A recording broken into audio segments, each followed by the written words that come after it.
Mucho se ha escrito sobre el fenómeno ovni. El tema ha sido objeto de innumerables artículos, libros, series televisivas y películas. Esta ola de difusión comienza a crecer desproporcionadamente después de finalizada la Segunda Guerra Mundial. Gran parte de toda esta campaña se asienta en el caso Roswell y la célebre base secreta de pruebas de la USAF, conocida por Área 51. Es evidente que la opinión pública ha sido dirigida para tornar el fenómeno ovni en algo cultural. Se proyectó una visión de un universo comunitario, infestado de civilizaciones pobladas por criaturas de la más diversa psicología, forma, color y tamaño. Un colosal conglomerado galáctico en el cual la humanidad tan solo sería uno de los más bajos y primitivos estratos, evolutivos y retrasados. Los hombrecillos verdes y cabezones comenzaron a pulular en el imaginario colectivo, causando el escepticismo de los más, que están muy ocupados luchando por sobrevivir en un mundo democrático de consumo y libre mercado.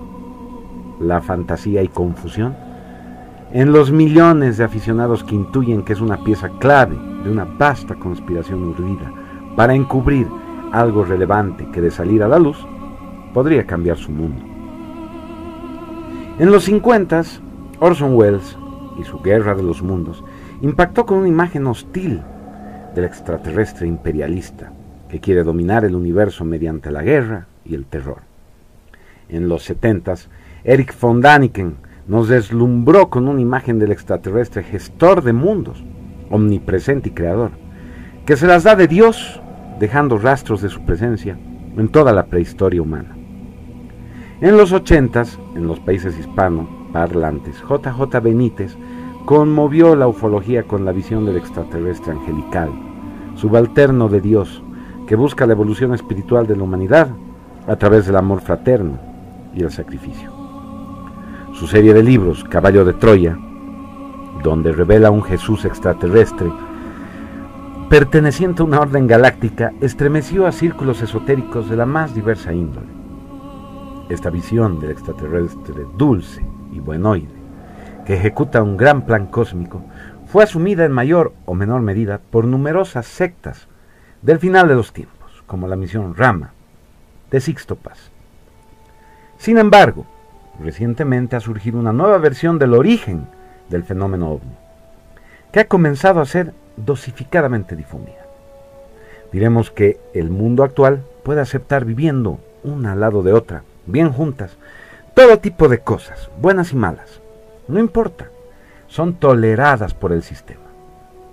Demócratas, comunistas, creyentes y agnósticos, heterosexuales, bisexuales y homosexuales, puritanos, satánicos, libertad de cultos, libre expresión, pluriculturalidad, interracialismo, etcétera, etcétera, etcétera.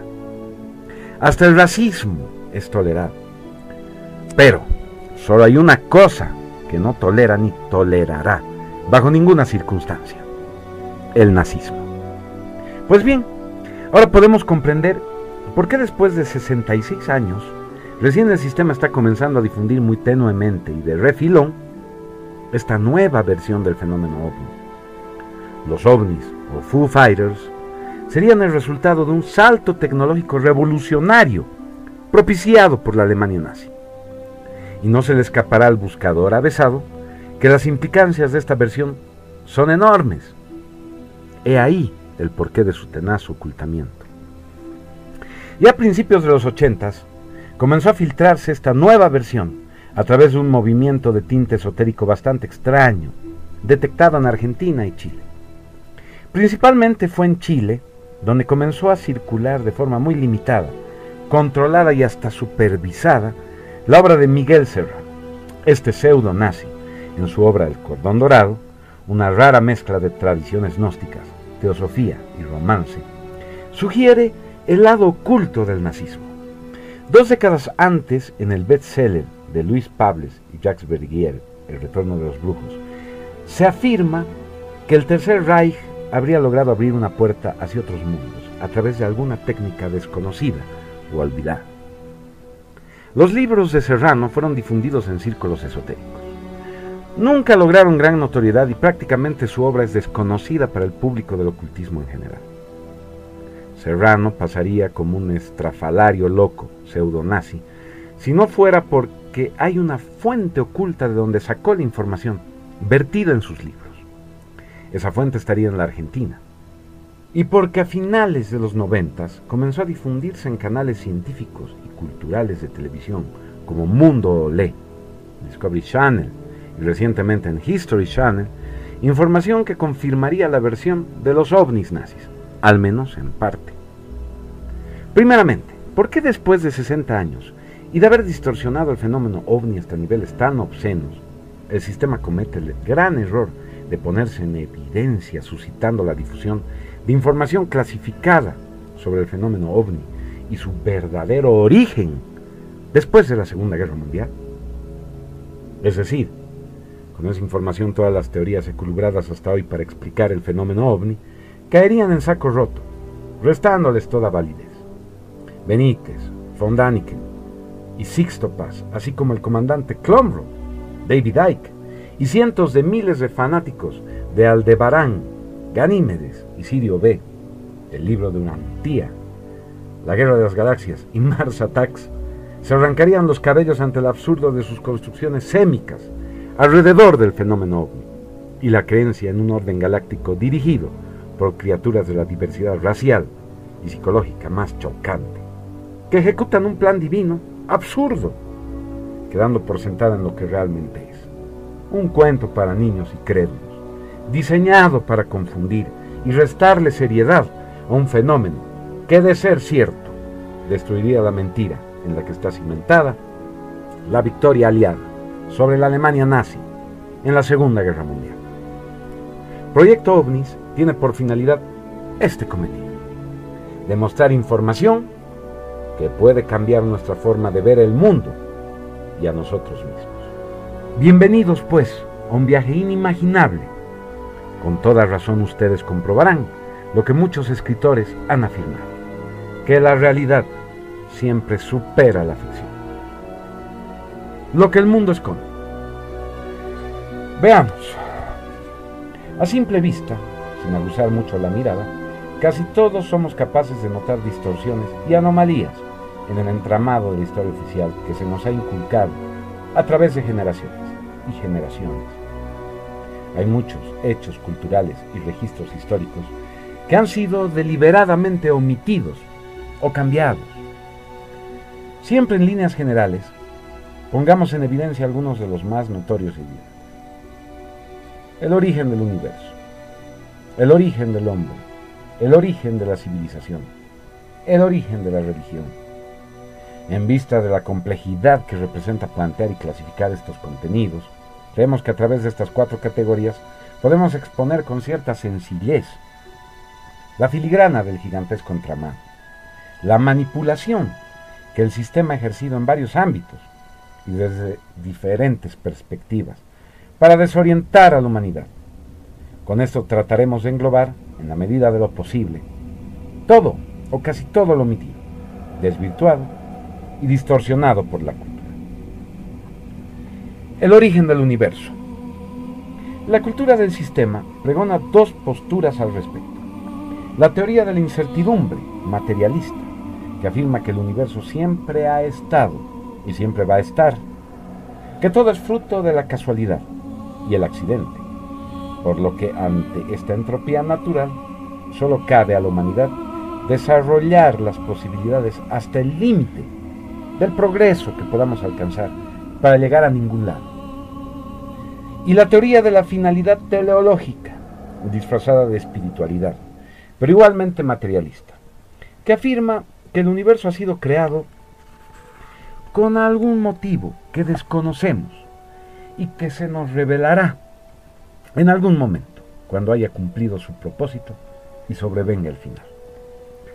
Como sea, el cientificismo cree ver en el Big Bang una generación y una disolución de un universo que se expande y contrae. Y la religión es un principio y un final de los tiempos, como se verá el mismo rostro con otra máscara, ya que el cientificismo y fe convergen al principio y al final. Y bueno, la pregunta, ¿qué se nos esconde?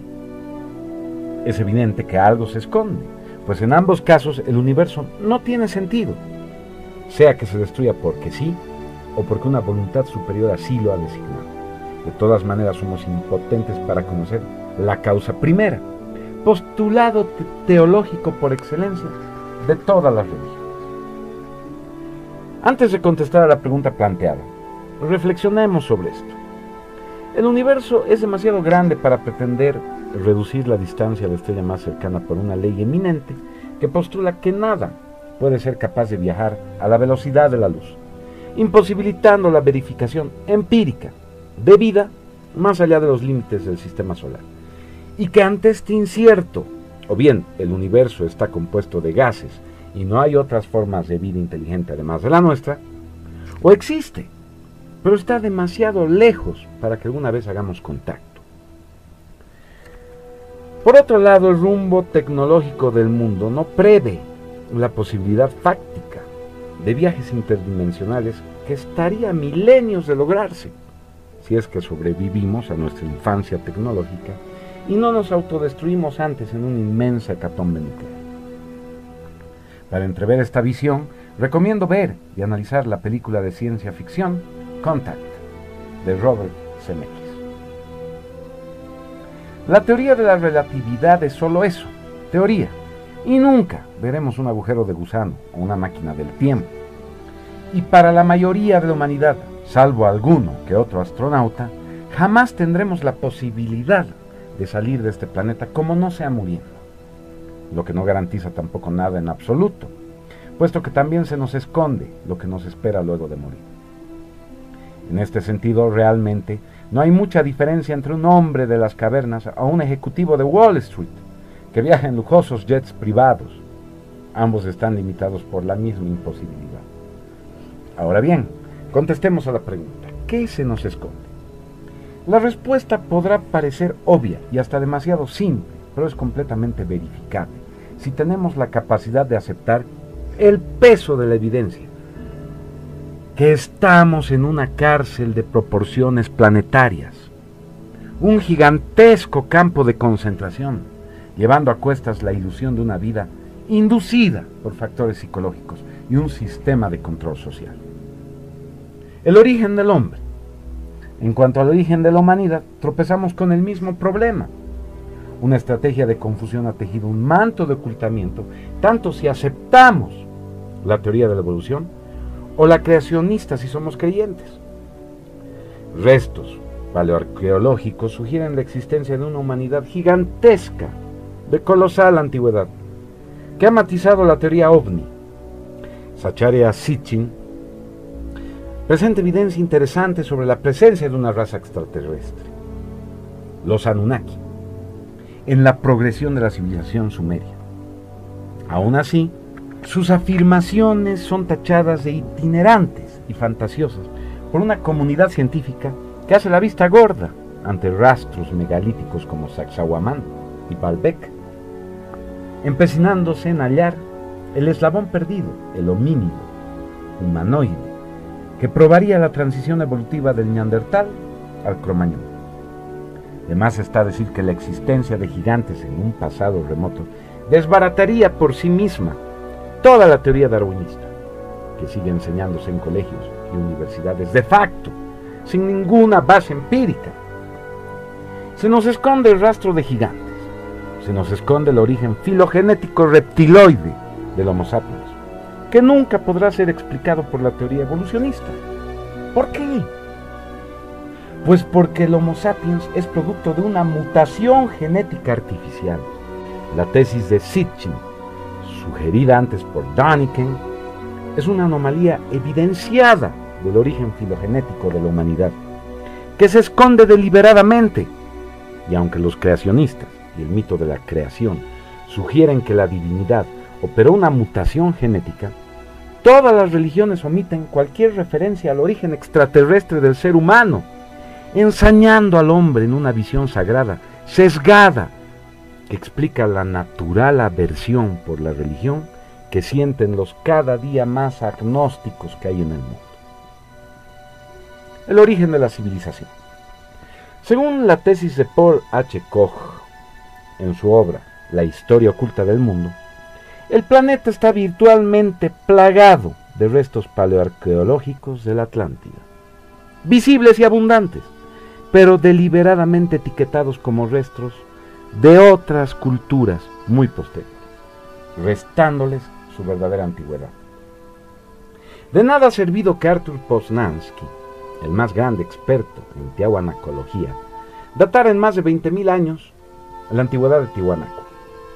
La arqueología oficial adrede enseña que son restos recientes, que no sobrepasan los 2.000 años de antigüedad y que fueron obra de culturas indoamericanas de las que no ha podido demostrar hasta ahora su capacidad tecnológica para levantar colosales monumentos megalíticos.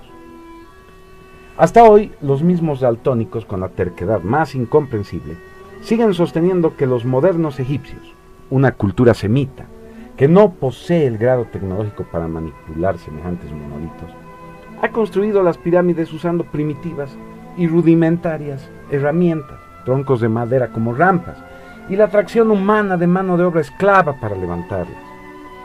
Con las técnicas y maquinaria moderna, aún hoy le sería imposible a la humanidad levantar una construcción piramidal usando 1.300.000 ladrillos de piedra labrada de 2 toneladas de peso cada uno.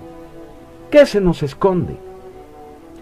Pues la posibilidad de vislumbrar una superhumanidad capaz de lograr hazañas que ahora nos parecerían imposibles, y que descendemos de esa humanidad, por lo que tendríamos al alcance de la mano un legado que puede ser rescatado. Si supiéramos nuestro origen, toda aquella gama de teorías que sostienen que la humanidad procedente de la barbarie se encaminaría hacia el progreso evolucionando a través del tiempo, se vendrían abajo. Todas las teorías progresistas se tildarían de falaces y el hombre vislumbraría lo que realmente es capaz de hacer, porque ya fue realizado por sus ancestros. Sin lugar a dudas, habría una revolución y el hombre reclamaría su lugar en los cielos. El origen de la religión.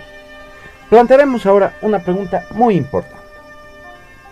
¿De dónde aquel homínido, aquel hombre, según la historia y la ciencia oficial, ha podido concebir la necesidad de fundamentar su conducta en principios teológicos, es decir, dioses?